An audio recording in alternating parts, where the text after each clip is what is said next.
operations on December. Fortunately enough, it was suspended, but it will be moved next year. So that will definitely affect our shows again next year. But generally, shows naman po are very successful. Anything else?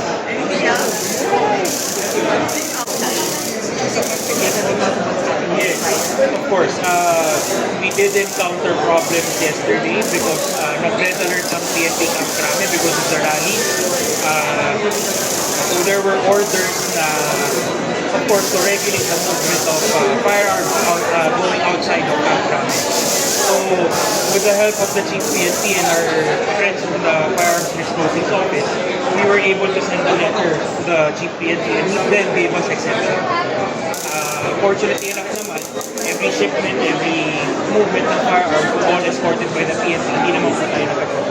There were some delays but nakaabot naman po tayo. That's the reason why you stayed outside. Then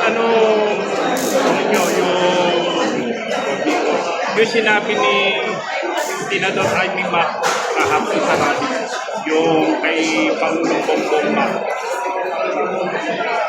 I cannot answer siguro for that kasi as you know, our association is very apolitical. And for one, I haven't even heard kung ano yung sinabi ni Senator Ivy. But what I do love about these people is they all love their guns. So, we support these people because they love their guns. Kasi sa tingin niyo ba makaka-apekto sa ekonomiya yung sinabi ni Amy Mac? Again, sir, hindi ko pa po naririnig ko ano yung sinabi ni Senator Ivy. But if it's about guns, I can answer your question. I know they love their guns, so we support them just because of that. Saan yung target visitor compared to sa SMX? Mas marami kaya ngayon?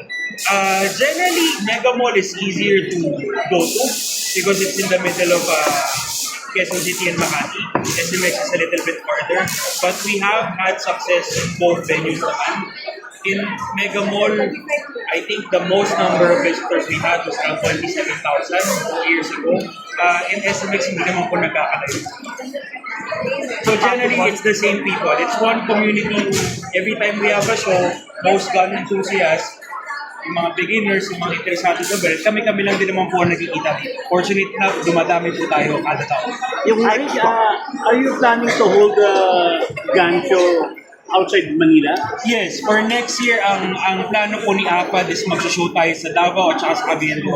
Cagayan de Oro is the newest one. It will be the first time na mag-gun show tayo dito, doon. So I think it will be in Limpetay, Atrium. So abangan niyo po yun. Pwede daw makasama yung mga reporter doon sa Davao. Of course, everybody is welcome to join us during the show.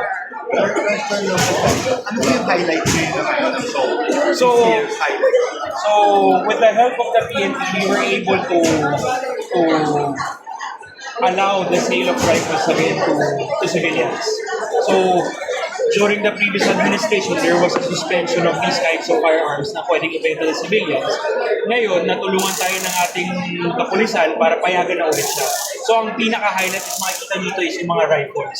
Kasi matagal na pong hindi napapasok yan. It's been 6 or 7 years na hindi nakakapasok yung mga ganyang klaseng baril. So yung mga bagong rifles, makikita niyo po dito sa show. Thank you po.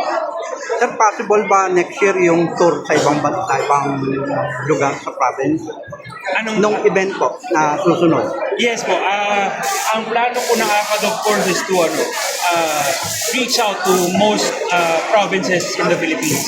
Although isang maliit na susunod lang po kami, sana magawa namin at least bawat major city sa Pilipinas mapuntahan po namin. Hindi lang para sa amin, syempre para din sa mga kliyente namin nasa probinsya, para hindi rin sila mahirapan na lumipat dito sa Manila para na mag-show. Arit sa mga gun enthusiasts or walk-in client, may aasama sila mga discount or ano pa? Of course, during the show dito sa APAD, majority of our exhibitors nagbibigay sila ng discount. It can range from 10% to all the way to 30%. So this is actually the best place to buy your firearms now kasi you'll probably get more discounts here compared to getting your guns in the store. Sir, message po sa ating mga mahihinig. Ini-invite po namin kayo lahat na dumayo dito sa Mega Mall sa ating gun show, the Defense and Sporting Arms Show hanggang November 18 hanggang November 21. Maraming salamat po.